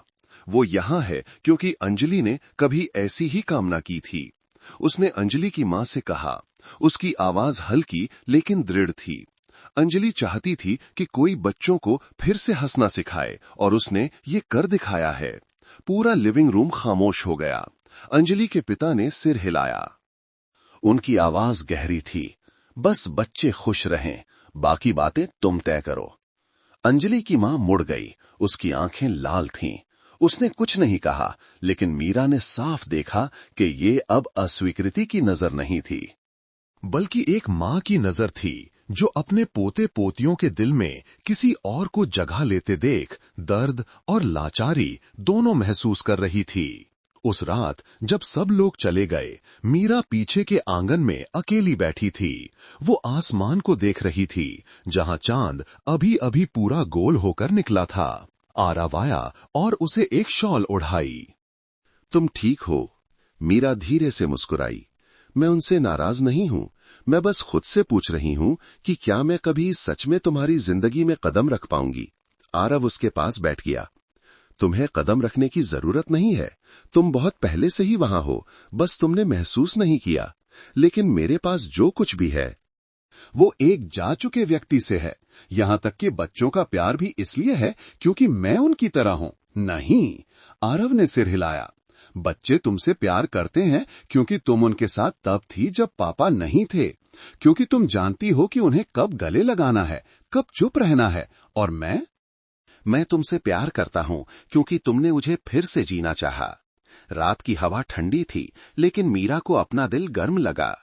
उसने अपना सिर आरव के कंधे पर टिका दिया। तो मुझे इस रास्ते पर चलने दो, किसी की जगह लेने के लिए नहीं, बल्कि तुम्हारे साथ यादें सहेजने और एक नया अध्याय लिखने के लिए। आरव ने उसका हाथ पकड़ा। साथ में कुछ हफ्तों बाद मीरा को गांव से एक निमंत्रण पत्र मिला। एक पुरानी छात्रा जिसे उसने कभी पढ़ाया था ने उसे अपने विश्वविद्यालय के दीक्षांत समारोह में आने के लिए आमंत्रित किया था। वो एक गरीब लड़की थी जो कभी वर्णमाला भी नहीं पढ़ पाती थी, लेकिन मीरा के हर शाम के धैर्य के कारण वो शिक्षक बनने के लिए परीक्षा पास कर पाई थी। तुम जाना चाहती हो? आरव ने पूछा। मैं चाहती हूं, लेकिन बच्चों की भी चिंता है। वे कुछ दिन दूर रहेंगे। मैं उनकी जगह कहानी सुनाऊंगा, आरव ने आश्वासन दिया। अयान और आर्यन ने ये सुनकर मुंह बना लिया। लेकिन पापा आपकी तरह अच्छा नहीं सुनाते, तो दीदी को जल्दी वापस आना होगा, अयान ने अपनी गोल आंखों से कहा। मीरा हंस पड़ी। मैं वादा करती हूं, गांव की यात्रा बहुत सारी भावनाएं लेकर आई। जब वो छोटे से हॉल में खड़ी थी, अपनी छात्रा को मंच पर डिग्री लेते देख रही थी, तो मीरा का गला भर आया। वो समझ गई कि उसके हर छोटे काम, हर चुपचाप किए गए प्रयास ने एक बीज बोया था। जब वो शिमला लौटी तो भारी बारिश हो रही थी। मीरा सूटकेस खींचकर घर में आई तो देखा कि लाइट अभी भी जल रही है। दरवाजा खुला, दोनों बच्चे दौड़कर आए और उसे कसकर गले लगा लिया। दीदी वापस आ गईं। आरव रसोई से बाहर आया, अभी भी एप्रन पहने हुए। मैंने तुम्हारी पसंदीदा डिश बनाई है, भले ही मेरे हाथ तुम्हारे जैसे नहीं हैं। मीरा जोर से हंसी, बस इरादा होना चाहिए। उस रात पूरा परिवार खाने की मेज पर एक साथ बैठा था। कोई शादी नहीं, कोई सफेद पोशाक या बड़ी पार्टी नहीं, लेकिन वे एक परिवार थे। और उस दिन से घर के हर रास्ते पर मीरा के कदमों के निशान थे।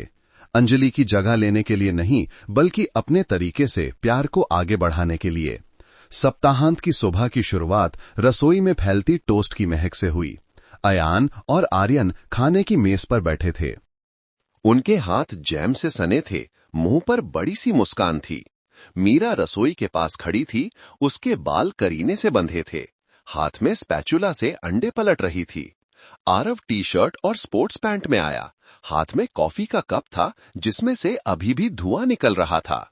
मुझे थोड़ा शक हो रहा है। आरव ने मजाक किया, पता नहीं ये मेरा घर है या कोई होम स्टे। जैसा आप चाहें, मीरा ने जवाब दिया। होंठ हल्के से मुड़े, बस आप समय पर पैसे देते रहें। पूरा परिवार हंस पड़ा। सप्ताहांत की सुबह ऐसे ही बीत गई, हल्की और धूप से भरी।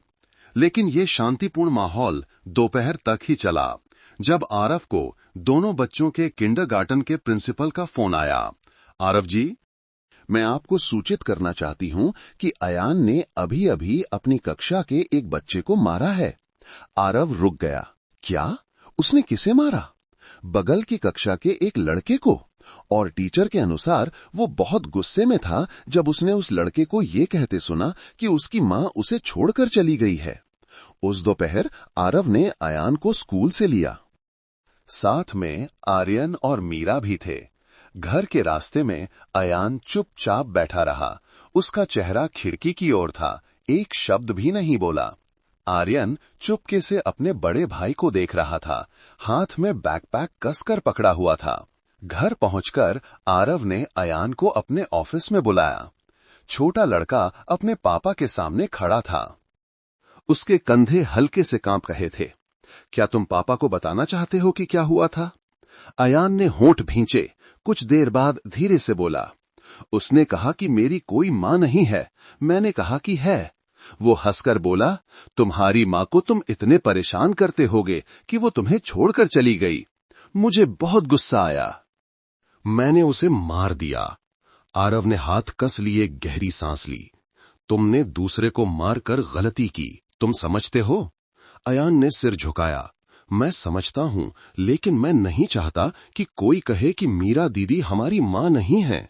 मैं दीदी से प्यार करता हूं। वो मां जैसी हैं, लेकिन लोग कहते हैं कि वो सिर्फ एक घरेलू सहायिका हैं। आरव ने अपने बेटे को गले लगा लिया। उसका दिल कस गया, गुस्से के कारण नहीं, बल्कि ये देखकर कि उसके बेटे की आंखों में एक ऐसा घाव है जो अभी तक भरा नहीं है। बेटा, कुछ लोग नहीं समझेंगे। उन्हें नहीं पता कि हम सबने साथ में क्या क्या सहा है। वे गलत कह सकते हैं, लेकिन इससे सच्चाई नहीं बदलती। मीरा दीदी तुमसे प्यार करती हैं, यही सबसे जरूरी बात है। अयान अभी भी सिसक रहा था। लेकिन मुझे डर है कि अगर सभी बड़े लोग दीदी को पसंद नहीं करेंगे तो वो हमें छोड़कर चली जाएंगी। आरव ने अपने बेटे की आंखों में देखा दृढ़ता से। मीरा दीदी कहीं नहीं जाएंगी, पापा भी ऐसा नहीं होने देंगे। उस शाम मीरा घर के बरामदे में बैठी थी। पीली रोशनी उसके चेहरे पर पड़ रही थी, जिससे उसकी आंखें दूर तक देख रही थीं। आरव उसके पास बैठ गया और सारी बात बताई। अयान अभी भी सोचता है कि तुम जा सकती हो क्योंकि तुम बच्चों की सगी मां नहीं हो। मीरा बहुत देर तक चुप रही, क्योंकि मैं भी कभी कभी ऐसा ही सोचती हूँ। कुछ पल ऐसे होते हैं जब मुझे लगता है कि मैं एक अस्थायी मेहमान हूँ। बस एक तेज हवा का झोंका आएगा और मैं उड़ जाऊंगी। आरव ने उसका हाथ पकड़ा। तो मैं दरवाजा पकड़ने वाला बन जाऊंगा, हवा अंदर नहीं आ पाएगी। मीरा हंस पड़ी, एक पतली लेकिन गर्म मुस्कान। मुझे लगता है कि अब समय आ गया है कि हम दोनों बच्चों के साथ बैठें, उन्हें सब कुछ बताएं, सिर्फ अंजलि जी की कहानी नहीं बल्कि मेरी कहानी भी, और मैंने कैसे यहां रहने का फैसला किया। अगले दिन चारों लिविंग रूम में एक साथ बैठे थे। आरव ने पहले से ही कुछ तस्वीरें तैयार कर रखी थीं, जिनमें अंजलि थी, मीरा थी और दोनों बच्चों के जन्म से लेकर बड़े होने तक के पल भी थे। बच्चों, आरव ने शुरू किया, आज पापा और मीरा दीदी तुम्हें एक कहानी सुनाना चाहते हैं। इसमें कोई राजकुमार या राजकुमारी नहीं है, लेकिन इसमें ऐसे लोग हैं जो एक दूसरे से प्यार करते हैं और कभी-कभी उन्हें फिर से प्यार करना सीखना पड़ता है। मीरा ने बात आगे बढ़ाई, मैं तुम्हारी सगी मां नहीं हूं। तुम्हारी मां अंजलि बहुत अच्छी थी, मैं उनकी जगह नहीं ले सकती, लेकिन मैंने यहां रहने का फैसला किया, काम के लिए नहीं बल्कि प्यार के लिए। पापा बहुत दुखी थे। आरव ने आगे कहा, मैंने तुम्हारी मां को खो दिया था। मुझे नहीं पता था कि तुम्हारी देखभाल कैसे करनी है, लेकिन फिर मीरा दीदी आईं। उन्होंने पापा को खाना बनाना सिखाया, पापा को तुम्हें समझना सिखाया। उन्होंने इस घर में फिर से रोशनी जलाई। अयान और आर्यन चुपचाप दोनों को देख रहे थे। अयान ने कहा, तो अगर मां अंजलि ऊपर आसमान से देख रही होंगी तो क्या वो दुखी होंगी? मीरा की आंखें भर आईं। उसने धीरे से सिर हिलाया। मुझे लगता है कि मां खुश होंगी, क्योंकि तुम प्यार में बड़े हो रहे हो, क्योंकि पापा ने फिर से मुस्कुराना सीख लिया है और क्योंकि घर में अभी भी तुम्हारी हंसी गूंजती है। आर्यन ने मीरा का हाथ पकड़ा, तो तुम कहीं नहीं जाओगी, है ना? नहीं, मैं यहीं रहूंगी, तुम्हारे और पापा के साथ। कुछ दिनों बाद मीरा को दिल्ली के एक बच्चों के लिए जीवन कौशल शिक्षा केंद्र से एक निमंत्रण पत्र मिला। वे उसे सामग्री विकास परियोजना का प्रमुख बनाना चाहते थे। ये उसके सपनों की नौकरी थी, लेकिन इस पद के लिए कम से कम 1 साल दिल्ली में काम करना आवश्यक था। वो दुविधा में थी। ये एक बड़ा अवसर था, लेकिन एक कठिन विकल्प भी था। उस रात उसने आरव से इस बारे में बात की। मैं मना कर सकती हूं, लेकिन अगर मैं ऐसा करती हूं तो मैं हमेशा सोचती रहूंगी कि क्या होता अगर। मैं उस एहसास के साथ तुम्हारे साथ आगे नहीं बढ़ना चाहती। आरव ने तुरंत जवाब नहीं दिया। वो चुपचाप चाय डालता रहा। उसकी आंखें बगीचे की ओर देख रही थीं। अगर तुम जाओगी तो मैं नहीं रोकूंगा, क्योंकि मैं समझता हूं, लेकिन अगर तुम वापस आना चाहोगी तो इस जगह पर हमेशा तुम्हारे लिए जगह होगी। मैं वापस आऊंगी। मीरा मुस्कुराई। मुझे बस ये जानना है कि तुम और बच्चे इंतजार करोगे। मीरा वसंत की शुरुआत में शिमला से चली गई। जाने से पहले अयान और आर्यन ने उसे एक खास तोहफा दिया, एक हाथ से बनाई हुई ड्राइंग बुक, जिसमें हर उस दिन की तस्वीर थी जो उसने बच्चों के साथ बिताया था। रात में कहानी सुनाने से लेकर बारिश में मैगी बनाने तक, और तीनों के साथ स्ट्रॉबेरी तोड़ने तक। कवर पर टेढ़ी मेढ़ी लिखावट में लिखा था, मीरा दीदी हमारे दिल की मां। वो रोई नहीं, लेकिन उसका दिल भावनाओं से भर गया। बस स्टेशन पर उसे विदा करते समय आरव ने उसे बहुत देर तक गले लगाया। मैंने फिर से प्यार करना सीख लिया है, उसने कहा, तुम्हारी वजह से। और मैंने रहना सीख लिया है, मीरा ने जवाब दिया, तुम्हारी वजह से। बस चली। मीरा ने खिड़की से बाहर देखा। दोनों बच्चे अभी भी वहीं खड़े थे, हाथ हिलाते रहे, और आरव चुपचाप खड़ा था। उसकी आंखों में एक वादा चमक रहा था कि आखिर में सच्चे प्यार को किसी बंधन की जरूरत नहीं होती, बस किसी के पास विश्वास करने का साहस होना चाहिए। शिमला में जाड़ा आ गया था। जिन दिनों हवा चलती, बादल बरामदे तक उतर आते। घना कोहरा दूधिया सफेदी की तरह देवदार की पहाड़ियों पर छा जाता। स्थानीय लोग कहते थे कि ये शिमला की बर्फीली ठंड का मौसम है, असली बर्फ नहीं। लेकिन ठंड इतनी थी कि हाथों को एक दूसरे में डालकर गर्म रखना पड़ता था। गुलमोहर विला में शाम से ही रोशनी जल रही थी। आरव घर के दरवाजे के सामने झालर वाली लाइटें लगाने में व्यस्त था। दोनों बच्चे क्रिसमस ट्री को उन हस्त निर्मित चीजों से सजाने में दौड़ भाग कर रहे थे जो तीनों ने महीने की शुरुआत से बनाई थीं। आज क्रिसमस की रात थी, अंजलि के बिना पहला क्रिसमस। लेकिन ये पहला मौसम भी था जब इस घर ने लंबे समय तक ठंडी गूंज के बाद एक गर्म धड़कन पाई थी। और सबसे खास बात यह थी कि ये पहली बार किसी की वापसी का मौसम था। मीरा, वो दिल्ली में लगभग 1 साल काम करने के बाद शिमला लौट आई थी, आराम करने या कुछ देर के लिए नहीं, बल्कि हमेशा के लिए। आज रात वो आने वाली थी। आरव ने घड़ी देखी, लगभग 7 बज रहे थे। पापा, मीरा दीदी आएंगी क्या? क्रिसमस ट्री दीदी के आने पर ही जलाएंगे। आर्यन उछल कूद कर रहा था। हाथ में सुनहरे कागज में लिपटा एक तोहफा था। दीदी ने कहा था कि वो आएंगी, अयान ने आगे कहा। उसकी आंखें उम्मीद से चमक रही थीं। आरव मुस्कुराया, झुककर आर्यन का मफलर ठीक किया। दीदी अपना वादा निभाएंगी, चिंता मत करो। लेकिन अंदर ही अंदर वो भी बेचैन था। दोनों के बीच भावनाएं उन पत्रों, उन फोन कॉलों में बनी रहीं जो व्यस्त कार्यक्रम के बीच होती थी। लेकिन 1 साल इतना लंबा होता है कि सब कुछ बदल सकता है। वो निश्चित नहीं था, बस एक बात जानता था, अगर आज वो वापस आई तो वो उसे फिर से जाने नहीं देगा। गेट धीरे से खुला। सूखे देवदार के पत्तों के बीच से धीमे कदमों की आहट आई। मीरा दिखाई दी। लंबा कोट, ग्रे ऊनी मफलर और सिर पर एक छोटी सी टोपी। उसके हाथ में एक छोटा सा सूटकेस था। दीदी, दोनों बच्चों की आवाज गूंजी और एक हलचल मच गई। दोनों दौड़कर उसे गले लगा लिए। सूटकेस गिर गया। मीरा के कांपते हाथों ने दोनों बच्चों को कसकर गले लगा लिया। उसकी आंखें लाल हो गईं। आरव सीढ़ियों पर खड़ा था। तुरंत आगे नहीं बढ़ा, वो बस चुपचाप देखता रहा। उसने भी सिर उठाया और उसकी आंखों से आंखें मिलीं। वो नजर वैसी ही थी। रात के खाने के बाद, हंसी के बाद, उन छोटे छोटे तोहफों के बाद जो उत्साह से खोले गए थे।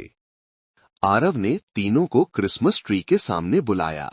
अब हम क्रिसमस ट्री की लाइटें जलाएंगे, लेकिन जलाने से पहले हर कोई एक इच्छा मांगेगा। आर्यन ने सबसे पहले हाथ उठाया। मैं चाहता हूं कि अगले साल मीरा दीदी यहीं रहें।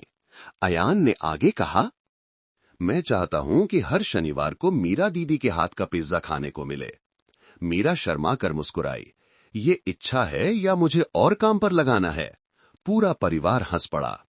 आरव ने तीनों को देखा और धीरे से कहा, मैं चाहता हूं हम हमेशा एक परिवार रहें, कागजों पर नहीं, बल्कि हर किसी के दिल में। मीरा चुप रही। कुछ देर बाद उसने धीरे से जवाब दिया, अब मेरी कोई इच्छा नहीं है, क्योंकि सब कुछ यहीं है। आरव ने उसे देखा। उसकी आंखें बहुत गहरी थीं। क्रिसमस ट्री की लाइटें जल उठीं, पूरे कमरे में जगमगा उठीं। बाहर हवा के झोंके चल रहे थे और फिर धूल जैसी बारिश की बूंदें चुपचाप गिरने लगीं, पतली और हल्की। लेकिन इस बार उनमें कुछ सफेद क्रिस्टल भी थे। बर्फ, असली बर्फ नहीं, बल्कि छोटे छोटे ओले, जिसे शिमला के लोग पहली बर्फ कहते हैं। भले ही ये कुछ ही मिनटों के लिए दिखाई दी, लेकिन ये पूरे परिवार को बरामदे में देखने के लिए काफी थी। मीरा दीदी, क्या माँ अंजलि हमें क्रिसमस की शुभकामनाएं दे रही हैं? अयान ने अपनी साफ आवाज में पूछा। मीरा ने सिर हिलाया। मुझे विश्वास है कि ऐसा ही है। उस रात जब सब लोग सो गए, आरव अंगीठी के पास बैठा। उस डायरी में कुछ पंक्तियां लिख रहा था जो उसने इतने समय बाद भी रखी हुई थीं। 1 साल पहले वो एक दिशाहीन आदमी था, अतीत और पछतावे के साथ जी रहा था। तुम गईं और अपने साथ मेरा दिल भी ले गईं। लेकिन फिर एक लड़की आई, तुम्हारी जगह लेने के लिए नहीं, बल्कि मुझे फिर से प्यार करना सिखाने के लिए। उसने डायरी बंद की, छत की ओर देखा जहां उन चमकने वाले सितारों से भरा हुआ था जो दोनों बच्चों ने मीरा से खरीदने के लिए कहा था। दरवाजे के सामने लटकी छोटी घंटी धीरे से बजी। ठंडी हवा और धातु के बीच हल्की सी टक्कर की आवाज। तेज नहीं, शोरगुल नहीं, बस एक कोमल आवाज। ये याद दिला रही थी कि जाड़ा आ गया है। लेकिन उस जाड़े में आग अभी भी जल रही थी और मीरा दूसरी मंजिल की सीढ़ियों से कंधे को खिड़की से टिकाकर देवदार के पत्तों से भरे आंगन को देख रही थी, मुस्कुरा रही थी। उसे इस जीवन में कोई और होने की जरूरत नहीं थी, बस वो व्यक्ति होना था जो तब मौजूद हो जब दोनों बच्चों को एक आलिंगन की जरूरत हो। वो व्यक्ति जो इस घर को लंबी रातों में गर्म रखे, और वो व्यक्ति जिसने उस आदमी को फिर से प्यार करना सिखाया। बाहर हवा अभी भी ठंडी थी, लेकिन गुलमोहर नाम के उस घर में हंसी लौट आई थी, क्रिसमस की रोशनी की तरह पूरी और मजबूत। और प्यार उस छोटी घंटी की तरह था जिसे जोर से बजने की जरूरत नहीं थी। बस इतनी देर तक गूंजने की जरूरत थी कि कोई ये जान सके कि वो अभी भी वहीं है। दोस्तों, आप सब कहां से देख रहे हैं? कमेंट्स में जरूर बताइए। आपको ये कहानी कैसी लगी? उम्मीद है आपको पसंद आई होगी। मैं प्रार्थना करता हूं कि आप और आपका परिवार हमेशा सुरक्षित और खुश रहें। ईश्वर आप सब पर अपनी कृपा बनाए रखे। अगर आपके पास भी कोई दिलचस्प कहानी